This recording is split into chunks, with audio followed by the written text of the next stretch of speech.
네, 안녕하세요. 저는 데이터 사이언스학과 김예리입니다. 네, 저는 오늘 융합교육 모델 구축이라고 하는 큰 주제 아래 뉴 팀티징 모델이라고 하는 내용을 구상을 했고 공유를 드리려고 합니다. 이 내용은 교양대학 창업교육을 맡고 계신 김민서 교수님, 그리고 교양대학의 과학교육을 맡고 계신 황요한 교수님과 함께 진행을 했습니다. 네, 사실 이 교수 혁신 프로그램이라고 하는 내용을 굉장히 저는 되게 가벼운 마음으로 시작을 했거든요. 그래서 저희는 원했던 게 교수자 3명이 잘 가르칠 수 있는 방법이 무엇일까라고 생각을 하고 이 내용에 대해서 좀 잘 공유를 드리고 싶다라고 하는 가벼운 마음으로 시작했는데요. 오늘 와서 다른 교수님들의 발표를 듣다 보니 굉장히 마음이 무거워졌습니다. 정말 열심히 다들 준비를 하셨더라고요. 그래서 일단은 저희도 준비한 내용을 여러 교수님들께 잘 공유 드릴 수 있도록 오늘 발표를 진행해 보겠습니다. 팀 티칭을 제가 간단하게 다른 황현 교수님과 김민서 교수님과 함께 간단히 리서치를 했더니 이렇게 4가지 방향성으로 볼 수가 있겠더라고요. 첫 번째는 스테이션 티칭이라고 하는 팀 티칭이 있고요. 두 번째는 패럴렐 팀 티칭, 세 번째는 우리가 팀 티칭이라고 일반적으로 얘기하고 있는 팀 티칭, 마지막으로는 얼터네팀 티칭이 있습니다. 각각의 내용을 간단하게 설명을 드리면 첫 번째 스테이션 팀 티칭 같은 경우에는 2명의 교수자가 이렇게 고정이 되어 있고요. 그리고 이 2명의 교수자에 대해서 이제 각각 액티비티를 그룹별로 나눠서 진행을 하고, 그리고 중요한 것은 자기주도적인, 여기 보시면 동그라미 반원짜리가 교수자입니다. 그래서 교수자들이 고정된 상태가 2개이고 나머지 하나는 자기주도적인 그런 학습이 가능한 형태로 액티비티가 진행된다는 것이 이제 스테이션 팀 티칭의 주된 내용이고요. 패럴렐 팀 티칭 같은 경우에는 병행적으로 팀 티칭이 이루어지는데 이렇게 2명의 교수자가 앞뒤로 진행이 되고 있고 메인으로 되는 2가지 강연이 동시다발적으로 진행이 됩니다. 근데 그런 안에서 이제 액티비티도 진행이 된다라고 하는 점이 이제 패럴렐 팀 티칭의 특징이라고 보시면 되겠습니다. 그리고 우리가 일반적으로 말하고 있는 팀 티칭 같은 경우에는 2명의 교수자가 있고 이 2명의 교수자가 같이 융합적으로 진행하는 것이 이제 일반적인 팀 티칭이고요. 마지막으로 얼터네이트 팀 티칭 같은 경우에는 큰 네모가 앞에 있고 조그마한 네모들이 여기 뒤에 있죠. 그래서 큰 네모 같은 경우에는 메인 티칭이 진행이 되고 있고 뒤에 있는 부분 같은 경우에 서브 티칭이 진행이 되는 것이 이제 얼터네이트 팀 티칭이라고 보시면 될 것 같아요. 네, 여기서 여러분들도 교수님들도 확인하실 수가 있겠지만 그 반원짜리가 각 팀 티칭마다 모두 2개씩 있죠. 그래서 3개씩 있는 경우는 없는 거예요. 그래서 저희가 고민했던 거는 팀 티칭이 꼭 2명이 아니라 3명, 4명, 5명, 여러 명이서 진행이 될 수도 있다라고 생각했을 때 어떻게 하면 이 팀 티칭을 조금 더 학생들에게 쉽고 재밌고 의미 있는 방향으로 전달할 수 있을까 생각하시면 좋을 것 같습니다. 사실 첫 번째 우리 기조연설 들었을 때도 보면 거기서도 팀 티칭이 순회 공연이라고 표현을 하셨던 것 같은데요. 한영대 교수님께서. 그래서 5명, 6명이 넘는 교수님들이 하나의 수업에 들어가서 융합적으로 수업이 하는 것도 가능하다라고 말씀을 하셨는데요. 그 내용과도 연관이 되는 것 같습니다. 그래서 기본적으로는 일반적인 팀 티칭 가이드라인에는 여러 명의 교수자가 팀 티칭을 하는 것에 대한 가이드가 굉장히 부족하다. 그래서 이런 내용들을 기반으로 우리는 그러면 어떻게 하면 좀 더 잘 팀 티칭을 이뤄낼 수 있을까라고 하는 고민에서 이 교수혁신법에서 진행하고 있는 융합 모델을 구축을 하게 되었습니다. 그래서 여기서 보시다시피 융합적인 그런 팀 티칭에 대한 가이드가 부족하고, 그러면 수업 내에서도 그 팀 티칭에 대한 가이드가 부족한데 팀 티칭이 사실은 일반적으로 보면은 이벤트성으로 한 번 하고 다음번에 또 열리거나 그럼 그 팀 티칭의 수업을 다른 팀 티칭과 연관되어서 팀 티칭 1, 팀 티칭 2 이렇게 연관되어서 수업을 진행하는 것은 굉장히 드물었던 것 같아요. 그래서 수업 내에서도 어떻게 융합적으로 유기적으로 연결이 되고 수업 외적으로도 어떻게 수업 간에 유기적으로 연결이 될까, 이 부분에 대해서 저희는 고민을 했고, 이런 내용에 대해서 그러면 수업을 어떤 식으로 진행하면 좋을까라는 생각 아래 여러 번 미팅을 진행을 했습니다. 그랬을 때 이게 핵심적인 장표 중에 하나고요. 그 다음 장표가 이 제가 말씀드리고 싶은 내용의 메인 장표라고 생각하시면 될 것 같습니다. 이 장표를 보시면 이렇게 X축이 그 타임 시리즈라고 보시면 될 것 같은데요. 1주차에는 전체적인 오리엔테이션을 진행을 하고요. 그리고 2주차에서 13주차까지는 3명의 교수자가 각각 강의를 진행을 합니다. 그 내용에 대해서는 뒷장표에서 조금 더 자세히 설명을 드리도록 할게요. 그리고 14주차와 15주차에서는 이제 발표를 진행을 하게 됩니다. 네, 컬러풀한 장표인데요. 보시면은 요 초록색으로 된 요 장표, 네모가 있고, 노란색으로 된 네모가 있고, 주황색으로 된 네모가 있습니다. 그래서 아마 이 장표만 보시더라도 제가 말씀드리고 싶은 내용이 유추가 되실 거라고 생각하는데요. 예를 들어서 지금 저희 같은 경우는 3명의 교수자가 각기 다른 전공을 가지고 있다라고 하는 것을 아마 앞선 저희 소개에서 확인을 하실 수가 있었을 것 같아요. 저 같은 경우에는 데이터 사이언스 학과에 있긴 하지만 백그라운드 자체가 경영 마케팅, 디지털 마케팅이라고 보시면 될 것 같고, 그래서 디지털 마케팅과 관련한 소비자 및 시장 분석 기반과 관련된 전문 내용을 가지고 있고요. 이게 초록색 부분이라고 보시면 되겠고, 황유현 교수님 같은 경우에는 데이터 분석 기반이라고 하는 전문 분야를 가지고 계시고, 김민서 교수님 같은 경우에는 비즈니스 모델 분석 기반이라고 하는 전문 분야를 가지고 있으십니다.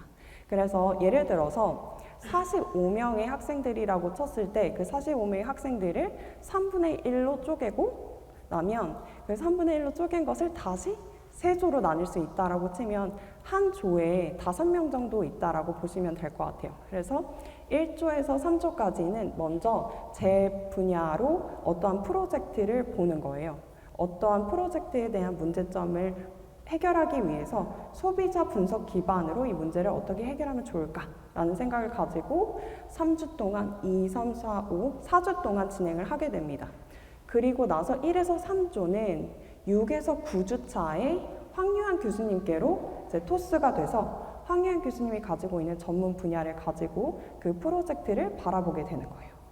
그리고 나서 이 1에서 3조는 다시 10에서 13주차에 김민서 교수님의 비즈니스 모델 분석 기반이라고 하는 이 분야로 다시 토스가 돼서 결국에는 어떠한 데이터를 기반으로 소비자를 분석한 것을 결국에는 수익 창출을 어떤 식으로 진행하면 좋을까를 가지고 수익 창출할 수 있는 비즈니스 모델을 결국에는 개발하는 것으로 진행이 되는 상황입니다. 그러면 아마도 노란색은 어떻게 진행이 될까요? 노란색 4에서 6조 같은 경우에는 먼저 황유한 교수님부터 시작을 하고요. 그리고 6에서 9주차에는 김민서 교수님으로 넘어가고 10에서 13주차 같은 경우에는 저한테 넘어옵니다.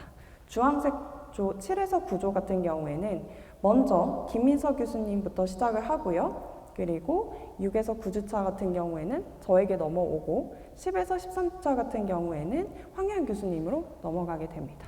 이런 식으로 같은 주제이긴 하지만 어떤 전문 분야를 먼저 만나느냐에 따라서 굉장히 다른 결과가 나올 수 있다라고 생각이 들거든요. 그래서 각각의 분야에 대해서 좀 간단하게 설명을 놓아놨고요. 그래서 이 부분들은 간단하게 설명을 드리면 예를 들어서 디지털 마케팅 관련된 뷰에서는 어떤 식으로 프로젝트를 볼 수 있나 라고 생각을 했을 때 예를 들어 소비자의 니즈나 원칙을 파악하고 그리고 어떤 소비자를 타겟할 것인가 STP를 진행을 하고요.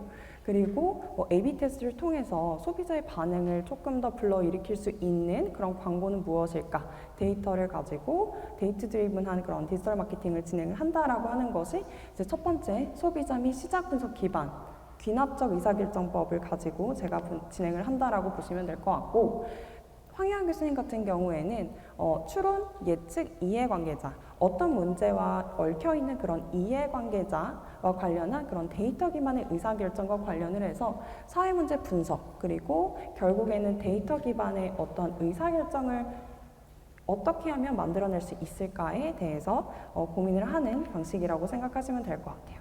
결국에는 소비자, 그리고 데이터, 그리고 나서 이것을 가지고 김민서 교수님께서 진행하시는 그런 창업 모델과 관련해서 비즈니스 모델을 어떤 식으로 그러면 만들어낼 수 있을까, 결국에는 수익 창출을 어떤 식으로 진행할 수 있을까와 관련한 내용이 김민서 교수님께서 진행하시는 분야라고 생각하시면 될 것 같아요.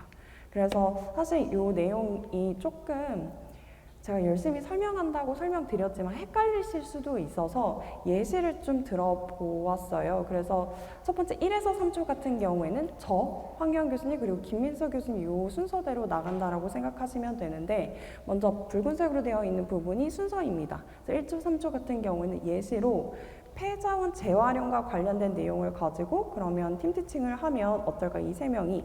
그랬을 때 제가 지난 학기에 그 창업과 관련한 서울여자대학교에서 창업과 관련된 아이디어 경진대회에 심사위원으로 간 적이 있는데, 거기서 굉장히 재밌는 아이디어가 있었어요. 뭐였냐면, 여러분들 다 에어팟 쓰시죠? 많이 쓰시죠? 그럼 보시면 케이스를 보통 뭘로 쓰세요? 그냥 안 쓰시는 분들도 있고 그냥 실리콘 뭐 이런 거 쓰시기도 하잖아요. 근데 그 바깥에 있는 그 에어팟의 그 케이스를 폐자원인 야구공 가죽 있잖아요. 그 가죽으로 만들면 어떨까라고 하는 그런 아이디어가 있었어요. 저는 되게 재밌다고 생각했는데 다른 심사위원분들도 그렇게 생각해서 서울여자대학교 창업경진대회 아이디어 부문에서 그 부분이 1등을 했거든요. 그래서 그 내용을 가지고 제가 좀 예시로 가져와 봤는데요. 그래서 이 내용을 가지고 그럼 제 분야인 소비자 방면으로 보면 어떨까라고 했을 때, 소비자, 그럼 결국에는 이거를 사용하는 사람, 그러면 타겟 고객층에 대한 분석이 있어야 될 것 같은데, 그 내용에 대해서 진행하는 것이 제가 리딩하는 파트라고 생각을 하시면 될 것 같고, 그리고 나서 황희안 교수님 데이터 분석으로 넘어가서 여기에서는 폐자원이 많이 발생하는 현황에 대한 조사, 그리고 폐자원이 언제, 어디서, 어떻게 발생하는지 그 발생에 대한 예측에 대한 데이터 조사, 그리고 실제 기관과도 연계를 할 수가 있을 것 같고요. 그리고 또한 폐자원 발생 및 처리 시기 및 방법에 대한 데이터 수합, 이런 내용들에 대해서 좀 데이터 분석을 진행하는 것이 이제 데이터 그 파트인 황희안 교수님께서 리딩하는 파트라고 생각하시면 될 것 같아요. 그래서 이 1에서 3조는 마지막으로 김민서 교수님이 비즈니스 모델 파트로 넘어가서 결국에는 이것을 어떻게 하면 수익 창출을 이끌어낼 수 있을까라고 하는 비즈니스 모델을 만들어낸다라고 생각하시면 되겠습니다. 그래서 1에서 3조에 대한 예시를 좀 이렇게 쭉 들어보셨고요.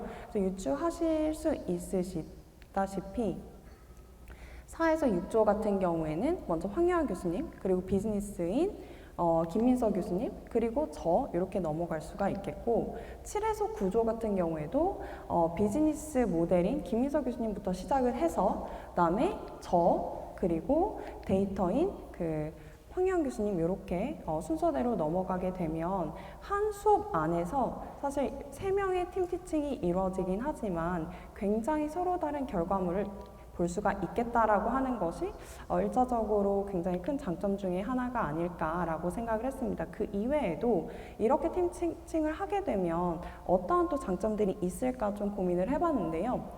첫 번째는 대안적인 관점과 접근 방식을 고려하고 존중해서 건설적인 형태의 그런 논쟁을 할 수 있는 그런 참여 방식의 수업이 가능하겠다라고 생각을 할 수가 있겠습니다.